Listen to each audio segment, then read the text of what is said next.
A Páscoa cristã. Nós vamos mostrar sombras e realidades, da antiga até a nova aliança. Fica com a gente que o estudo hoje tá uma passagem.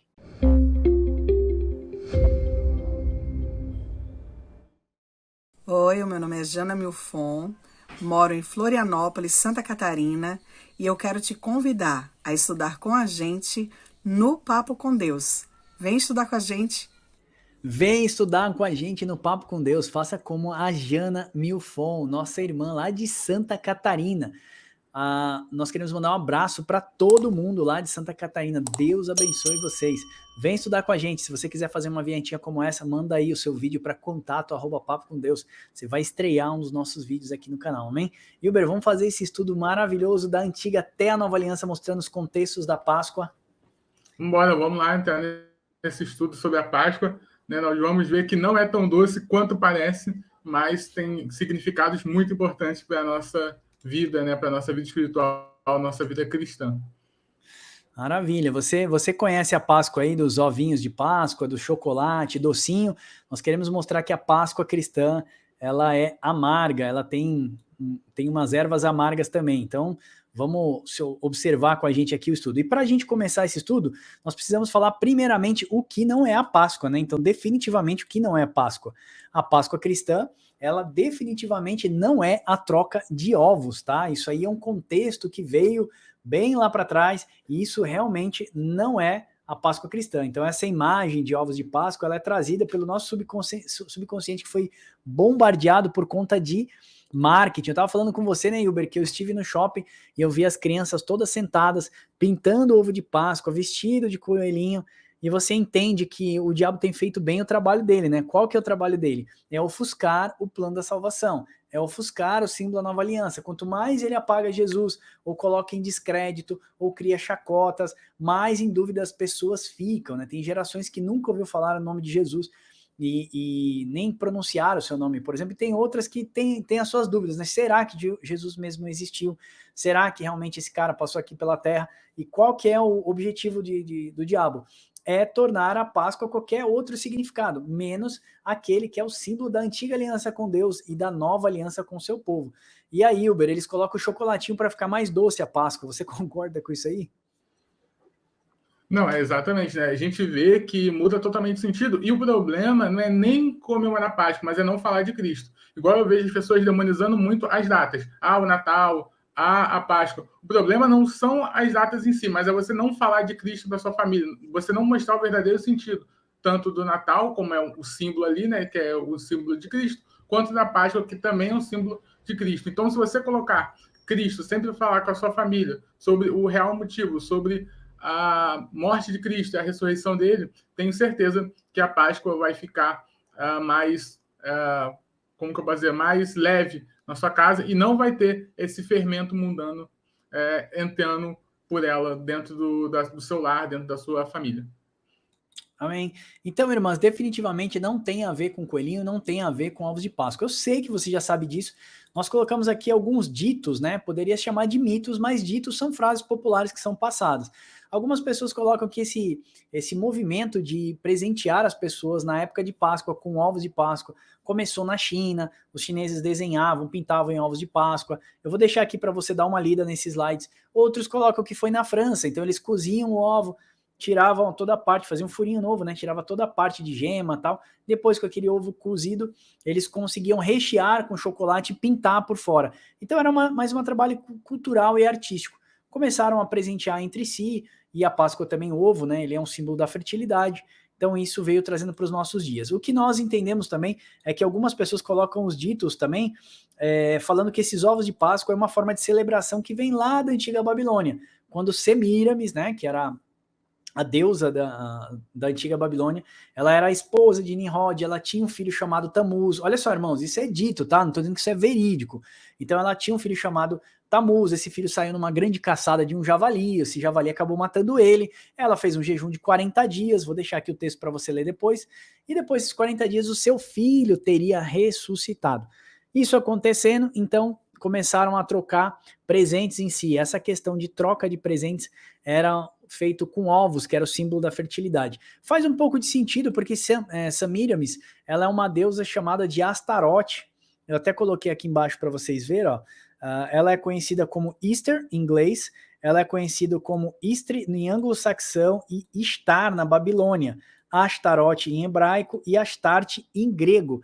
Então você vê que o nome dela só vai flexionando praticamente o verbo. Eu quero ver se eu acho aqui para você, eu até esqueci de separar, né? Eu vou colocar aqui para vocês, ó, Easter em inglês, ó. Acho que dá pra gente colocar aqui pra gente dar uma olhada. Se você digitar em inglês, você vai ver que a palavra Easter tá aqui, ó. Happy Easter. Easter Egg Hunt. Então eles estão colocando assim, Feliz Páscoa, né? Aí para você, Feliz Ovos de Páscoa. Então os americanos usam a palavra Easter, ok? Easter para simbolizar o seu Natal. A sua Páscoa. E nós vemos que exatamente essa palavra Easter, ela é um derivado da deusa Astarote. Por quê? A deusa Astarote, ela era um símbolo de fertilidade, né? Então, quando a gente fez aqui o estudo sobre os cananitas, né? Os amorreus, jebuseus e tal, eles tinham essa deusa como uma divindade. Então tinha mulheres que eram escravas sexuais, que se os homens não tivessem relações com elas, se o esperma não caísse sobre a terra, então a terra não seria fértil. Uma série de outras coisas. A igreja de Corinto passou por isso, né, Hilber? Porque a igreja de Corinto era uma igreja portuária, né, muito próxima do porto. Então Paulo fala para as mulheres cobrirem a cabeça, lembra disso? Cobrir a cabeça com véu. Sim. Porque as deusas, as sacerdotisas naquela igreja, elas mantinham relação sexual, né, lá em Corinto, e depois quando elas se convertiam, elas vinham careca, porque elas precisavam ser carecas para ter relações lá nos templos, né, da deusa Astarte ou Astarote. E aí o que acontece? Quando essas mulheres acabam se convertendo no evangelho, então o seu cabelo denunciava quem era ela. Então Paulo orienta os coríntios, por exemplo, que as mulheres utilizassem véu dentro da igreja. E esse era o contexto. Então, irmãos, se realmente é uma tradição que vem da Babilônia, que é uma adoração a deusa Astarote, nós não sabemos. Nós sabemos simplesmente que isso começou a popularizar do século XVIII para cá. Algumas pessoas falam que foi na China, outras pessoas falam que foi na França. Bem verdade é que tudo isso é um mito pagão. E de qualquer forma, é uma cultura que visa apagar os grandes feitos de Deus e ofuscar o brilho da nova aliança, certo, Hugo? Sim, é como você falou, é muito difícil a gente saber de onde exatamente veio, porque as coisas no mundo elas acontecem ao mesmo tempo, elas não são isoladas em uma área. Então fica bem difícil a gente saber aonde começou. Mas como você falou, são várias lendas, tem vários locais ali que a gente pode colocar, como a China, também a anglo-saxônico ali na parte da língua inglesa, que tem até esse nome de Easter que você falou. Então é bem difícil, porque as coisas no mundo elas acontecem simultaneamente, né? Aí a gente, nos livros, tem que meio que fragmentar ela, mas isso é uma coisa que não é muito certo, né? Porque enquanto está acontecendo uma coisa na região da Ásia, também está acontecendo simultaneamente na região da Europa. Então fica um pouco complicado a gente saber exatamente. Maravilha. Irmãos, olha só, a gente tem esse bloco maravilhoso, então fica aí no vídeo até o final para você ser edificado. Temos essa terceira página aqui que nós vamos falar da nova aliança também, do contexto da nova aliança. E eu deixei aqui uma outra lâmina para você de curiosidades. Então esse book está na descrição do vídeo, ó. Eu estou até colocando aqui embaixo para vocês verem, ó, mais de 160 e-books gratuitos no Papo com Deus. E se você quiser tornar-se um gerente do Papo com Deus e nos abençoar, nos ajudar a levar essa mensagem mais longe, edificar vidas, você pode se tornar gerente do Papo com Deus com papocomdeus.com.br/gerentes. Aí lá no nosso site você consegue ser um gerente e abençoar essa obra, ok? Então vamos lá, nós sabemos que tudo converge em Cristo. Toda a história da Bíblia, né, ela é harmonicamente apontando para Cristo. Então você vê que não tem contradições nas Escrituras. Olha que Efésios 1:10 vai dizer, de fazer convergir nele, na dispensação da plenitude dos tempos, todas as coisas, tanto nos céus quanto na terra. Portanto, irmãos, não se engane, a Páscoa cristã aponta para Cristo e para sua obra consumada lá na cruz. Vamos ver nesse estudo um contexto histórico e profético apontando para a glorificação da igreja. Então, eu preparei esse quadro aqui maravilhoso, porque a Páscoa começa lá em Êxodo 12, do 1 ao 12. Eu vou pedir para você ler em casa, e aqui eu deixei mastigadinho só para a gente fazer algumas comparações, tá? Que comparação eu quero fazer? Eu quero fazer a comparação histórico e o contexto profético, que aponta para os nossos dias e para o futuro. Muitas coisas da Páscoa apontam para a glorificação de corpos, sim. Então você vai entender no dia da expiação a completude de toda a obra que Deus está fazendo. Então vamos lá. Primeira vez que Deus instituiu a Páscoa, Êxodo 12, do 1 ao 12, tá? Então vamos pegar aqui. A Bíblia fala assim, ó: disse o Senhor a Moisés e Arão na terra do Egito: este mês você será principal dos meses, será o primeiro mês do ano. Falai a toda a congregação de Israel, dizendo. Então Deus está instituindo a Páscoa, e ele está chamando de primeiro mês o mês de Nissan, tá? O mês de Nissan é o primeiro mês. Nós vamos fazer um estudo com o calendário judaico, né? O calendário hebraico, perdão, e o calendário nosso, né? Que é o calendário greco-romano, não é isso, Wilber? Um calendário greco-romano. Vamos fazer a comparação dos meses e mostrar o que aconteceu em cada mês do calendário judaico para você entender de acordo com os nossos calendários. Quando que é a festa dos tabernáculos, quando era comemorada a Páscoa, as colheitas, chuvas serôdia e chuva temporã, tudo isso. Então fica ligado. Então vamos lá. Deus, primeiro, ele faz o quê? Falou o Senhor a Moisés, está lá no começo de Êxodo. Já na Nova Aliança, ó, Moisés e Arão são quem? As duas testemunhas do Senhor. Por toda a Bíblia até o Apocalipse, você vai sempre ver as duas testemunhas de Deus. Então, quando Deus chama Moisés e Arão, é uma tipificação das duas testemunhas do Senhor no Apocalipse. Ele diz assim, ó: esse mês será o primeiro mês, que é o mês de Nissan. Então, como o primeiro mês, ele marca o início de nossas vidas em Cristo, e marca o início da eternidade quando nós formos arrebatados. Então, quando a gente se converte a Cristo, né, o símbolo da nova aliança, nós passamos então a ter o nosso primeiro mês, todas as coisas são apagadas, nossos pecados são apagados, e nós passamos a ser nova criatura. E ele fala: ao dia 10 do mês de Nissan, separe um cordeiro e unam as famílias. Qual que é o nosso contexto profético? A unidade do corpo.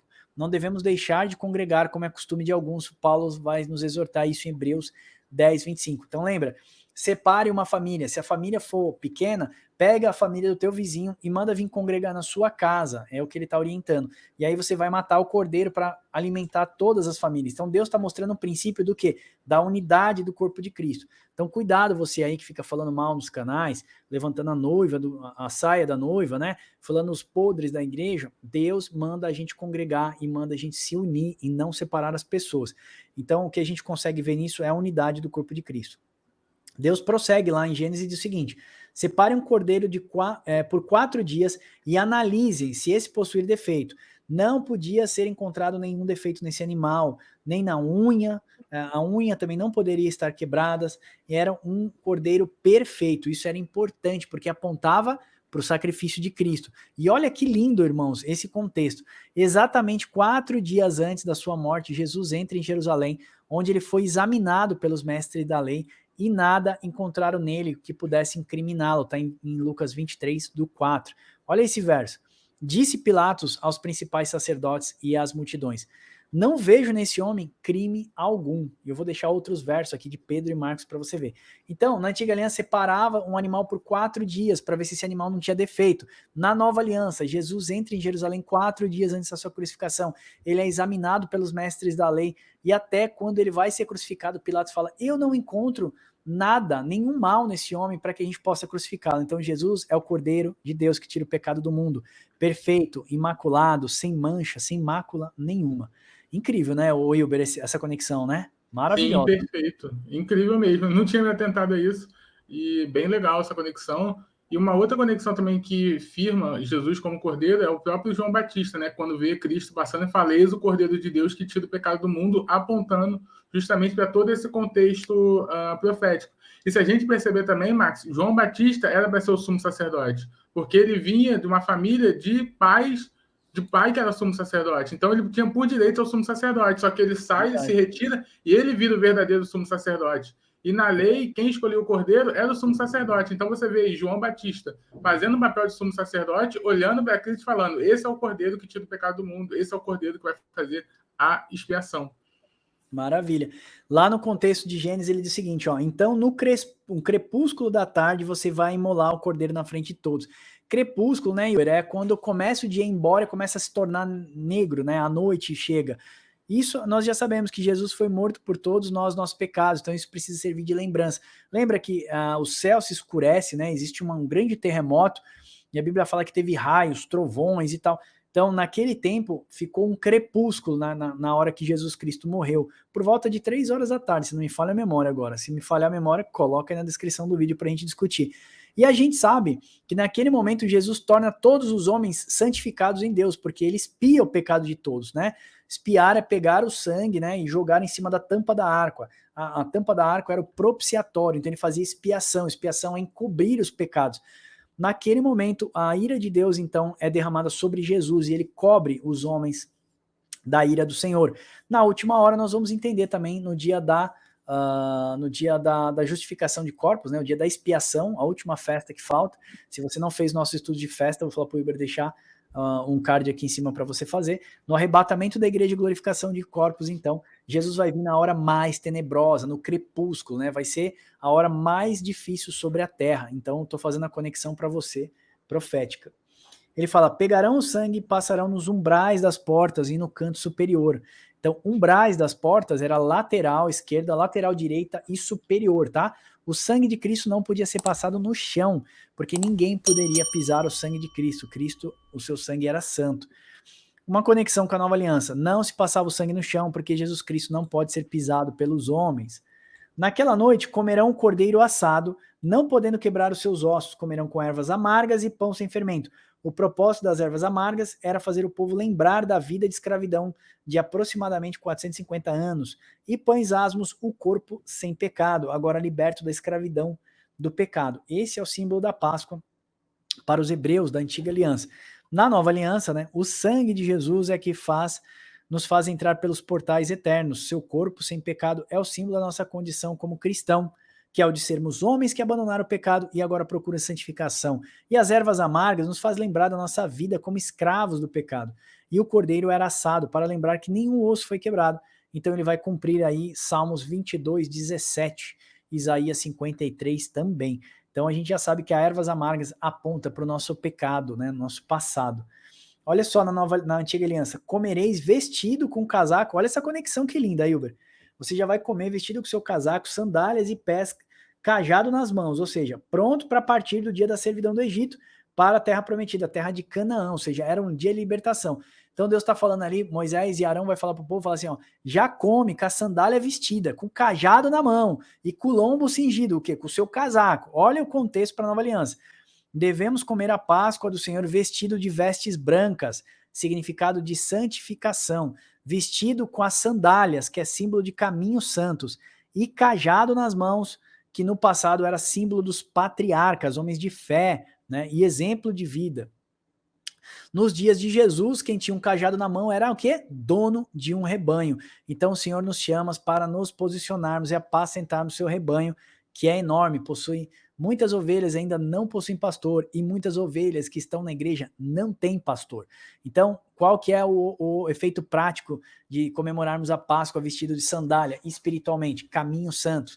Cajado na mão, símbolo de sacerdotes, servos de Deus, né, que tem um rebanho e que vai apacentar o rebanho do Senhor. Lombos cingidos era roupa de santidade. Você vai ver lá nas 7 igrejas da Ásia, Deus fala bastante sobre a vestimenta das igrejas. Então a gente tem que ter vestes santas. Já estamos acabando aqui, irmãos. Ó, no verso 11, Deus diz que essa Páscoa é do Senhor. Deus nos mostra que a Páscoa tem o objetivo de apontar Jesus.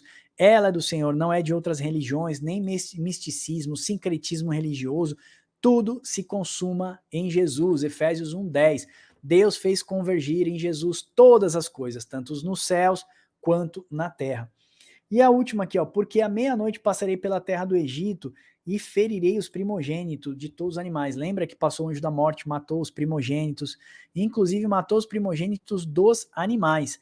Na nova aliança, Deus vai exercer seu julgamento sobre a terra e vai julgar desde os primeiros homens da antiga aliança até todos os animais. No livro do Daniel, capítulo 7, animais, ele aponta para reinos que já caíram, um reino ainda resta e quando vier, sobra-lhe pouco tempo. Então Deus está fazendo menção o quê? Que todas as nações serão julgadas, irmãos. Aqueles animais que já passaram, né? Por isso que fala que Deus matou os primogênitos lá no Egito dos animais. Então vai mostrar todos os reinos que caíram, Egito, Pérsia, Grécia, Egito já falei, Roma, Babilônia. E quando vier ao reino do anticristo, que vai ter pouco tempo, Deus vai julgar esse também.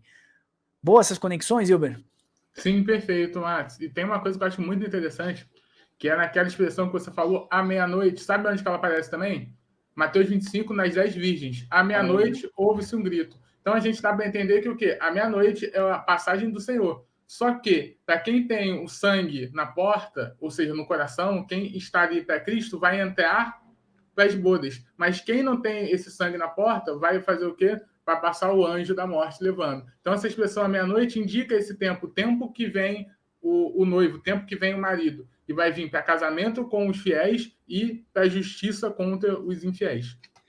Irmão, fica agora até o final, falta 5 minutinhos pra gente acabar o estudo, e agora você vai se edificar. É pecado comemorar a Páscoa, comer ovo de Páscoa, brincar de coelhinho, tudo bem, você já sabe isso aí.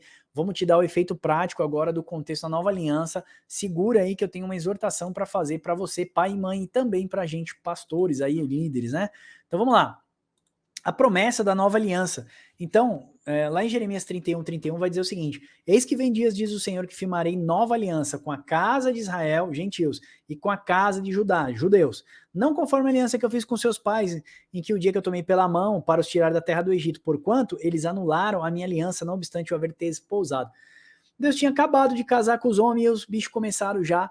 Você já conhece a história, já levantaram o bezerro de ouro e tal. E Deus fala: vou fazer uma nova aliança com vocês. Mas eles comeram a Páscoa antes de sair do Egito, você sabe disso. É o símbolo da antiga aliança. E Deus fala: eu vou fazer uma nova aliança com vocês. Você vai ver o cumprimento dessa nova aliança em Lucas 22:7. O cumprimento da nova aliança. Olha só, chegou o dia da festa dos pães asmos e que importava comemorar a Páscoa. Jesus chama de Páscoa como a nova aliança. Sabe por quê?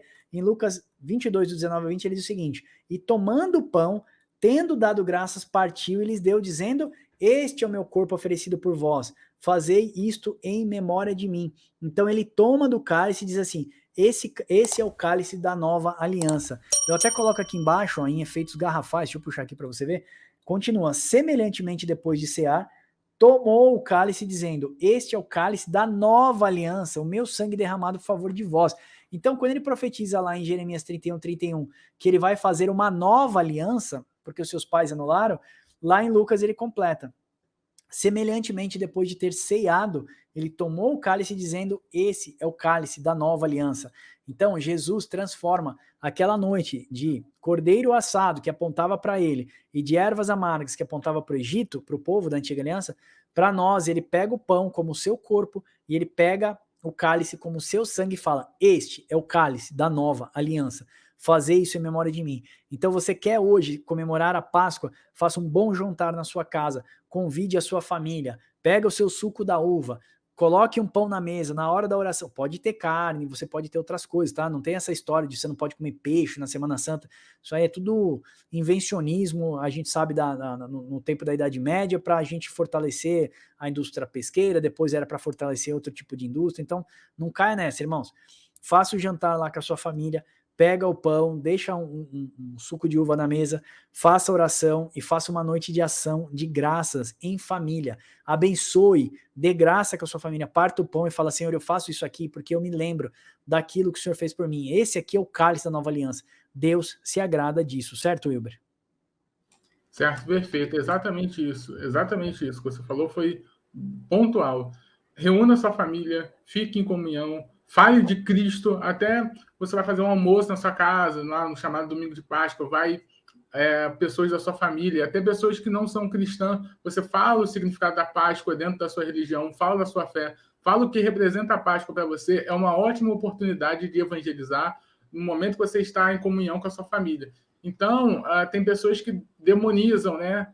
Não comemore, como fazem com o Natal, mas sendo que é um momento muito oportuno para você falar da sua fé, para você dar testemunho de Cristo, para você expressar esse sacrifício de Cristo para a sua família, para aqueles que talvez não creiam, né? Então, é uma ótima oportunidade para evangelizar e para você participar dessa comunhão. Maravilha. Irmãos, aí você vai dizer o seguinte aqui para mim, né? Eu vou puxar aqui para mim só para a gente falar. Você vai falar assim: mas não tem importância da gente brincar de coelhinho de Páscoa em casa, botar umas patinhas, fazer as crianças ir buscarem o ovo e tal. Irmão, como uma forma muito sinuosa, isso acaba entrando dentro do seu lar e você acaba doutrinando o seu filho né, numa Páscoa errada, uma Páscoa fantasiosa, como o Natal. Tem muitas crianças que até hoje, né, esperam Papai Noel como aquele grande homem que vai te trazer o presente. O grande homem que trouxe o presente no mundo foi Deus, que deu o seu filho, o maior presente que a humanidade poderia sentir. Éramos escravos do pecado e filhos da ira do Senhor, mas pelo amor de Deus que transcendeu toda a história, Deus enviou o seu Filho único em resgate da humanidade. O Evangelho de Cristo não é referente a outra coisa, a não ser redenção. Deus reconciliou o mundo com ele através de Jesus Cristo. E aí eles ofuscam o Natal, colocam os coelhinhos e chocolate na Páscoa e acaba criando esse grande desvirtude da verdade, né? Então, Deus não se preocupa com isso. Eu até coloquei aqui, ó, não cai nessa narrativa. Deus não se preocupa se os seus filhos sabem ou não o significado verdadeiro. Deus se preocupa sim. Êxodo 12, 26 a 28. Quando os vossos filhos vos perguntarem que ritual é esse, Deus ainda diz o seguinte, ó, respondereis, é o sacrifício da Páscoa ao Senhor que passou por cima da casa dos filhos de Israel no Egito, e quando feriu os egípcios e livrou-nos das nossas casas. Então o povo se inclinou e adorou. E foram os filhos de Israel e fizeram isso como o Senhor ordenara a Moisés e Arão, e assim o fizeram. Irmão, você acha que Deus não se preocupa? Nós fizemos um estudo chamado Filhos, a importância de educá-los. Eu vou deixar um card aqui em cima para você. Filhos, a importância de educá-los. Lá em Deuteronômio, Deus fala assim, olha, conte para a próxima geração os grandes feitos do Senhor, para que eles não venham a perverter os caminhos de Deus. Conte quem é Deus e os seus grandes feitos. Deus está falando isso por toda a Bíblia. E ele fala, quando seus filhos perguntar por que a gente faz isso, pai? Por que a gente come ervas amargas, come um cordeiro e a gente une as nossas famílias? Ele fala, vocês vão responder, é o sacrifício da Páscoa do Senhor. Então, irmãos, quando a gente chegar na Páscoa e a gente se reunir com a nossa família em casa, com os nossos amigos, a gente deve fazer uma ceia, um jantar de gratidão, né?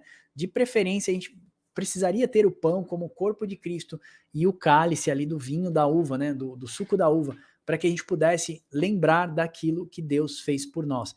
Eu sei que você toma a ceia do Senhor na sua igreja todos os meses, como Paulo fala aos Hebreus, não é bom que a gente deixe de congregar, congregue, procure uma igreja bíblica, mas se você puder, faça um jantar, né, uma ceia de ação de graças, e lembre-se, para que seu filho lembre também o real significado da Páscoa. Agora, um parênteses, é pecado comer ovo de Páscoa? Óbvio que não, irmãos. É pecado eu brincar de coelhinho na minha casa? Óbvio que não, mas você vai ficar levando o seu filho para um momento fantasioso, se você tem a oportunidade, tem as escrituras, tem a exortação do Senhor dizendo, olha, quando seus filhos perguntar, diga o real significado da Páscoa para eles. Mostra para eles que foi um objeto de sacrifício na antiga aliança que o Senhor fez. E na nova aliança é Jesus Cristo. Tudo converge para Cristo. Eu mostrei aqui Efésios 1:10. Todas as coisas foram feitas para ser convergido nele, tanto nos céus quanto o que há na terra. Então, irmão, cuidado. Quer brincar de coelhinho? Brinca e tudo, mas faça um culto de ação de graças. E explique para os seus filhos o real verdadeiro significado da Páscoa e os grandes feitos do Senhor. Amém? Tem aqui nesse slide de curiosidades, eu vou deixar para você, vou puxar aqui, eu vou deixar para você ler em casa, então eu vou falar que todas as coisas consumou em Jesus, e também vou deixar aqui para você 1, 2, 3, 4, 5, 6, 7, 8 curiosidades em relação às profecias com a morte de Cristo. Então você vai ver de Salmos 22 até Isaías 53, tudo que se consumou, por exemplo, suas mãos e pés foram transpassados. Já tinha sido profetizado em Salmo 22, em João, e a consumação está em João 20, 25. Os seus ossos não poderiam ser quebrados, está em Salmos 22, também está em Isaías 53. Os homens iriam lançar sorte pela roupa do Messias, Salmo 22, você vai ver a concretização aqui em Mateus 27. Jesus seria rejeitado, está em Isaías 53, responde em Lucas, e assim vai. O que são essas curiosidades? São pontos, né, profecias que foram feitas na Antiga Aliança, tudo foi consumado e concretizado em Cristo, certo, Uber? Certo, perfeito, Max. Você falando aí das crianças, me lembrou um texto de Provérbio, né, que é justamente isso. Ensina os seus filhos no caminho que eles devem andar, né? Então você vê que o ensinamento, de acordo com a Bíblia, é uma coisa muito importante, o ensinamento de Deus. Ensinar às crianças, os seus filhos, a fé que a sua família tem, a fé no qual nós professamos, isso é fundamental para que eles, né, entendam todo o sacrifício e para que não venham se desviar no futuro. Amém. Eu desejo que você tenha uma excelente Páscoa. Esse vídeo está saindo na quinta-feira, se eu não me engano, a Páscoa é domingo. Prepare-se para cear com a sua família. Se você tiver amigos que você goste, que passe junto com vocês. Nós vimos lá na Antiga Aliança. Faça a reunião, traga famílias menores, né, para dentro da sua casa, asse o cordeiro e tal. Então, Deus mostra isso, a unidade do corpo de Cristo. O Senhor se alegra muito. Faça um jantar, né, que a gente chama de ação de graças, tá bom? Para que você agradeça o Senhor pelo sacrifício de Cristo e ensine o seu filho o verdadeiro significado da Páscoa, que foi sacrificar o seu único filho em resgate da humanidade. No nosso site tem mais de 15 cursos gratuitos para você se edificar, tá bom? Lá também tem mais de 160 e-books, eu estou deixando aqui mais 60 e-books gratuitos, papocomdeus.com.br/e-books. E se você quiser nos abençoar, torne-se também um gerente do Papo com Deus. Ajude-nos, irmãos. A gente precisa fazer essa notícia chegar mais longe. papocomdeus.com.br/gerentes. Amém? Eu espero que esse vídeo verdadeiramente tenha te abençoado. Se você puder mandar esse link para mais uma pessoa, nós vamos dobrar o nosso número de visualizações para edificar vidas. Esse é o ministério do Papo com Deus. Abençoar a igreja de Cristo e edificar o povo santo. Amém? Deus abençoe vocês e até o próximo Papo com Deus.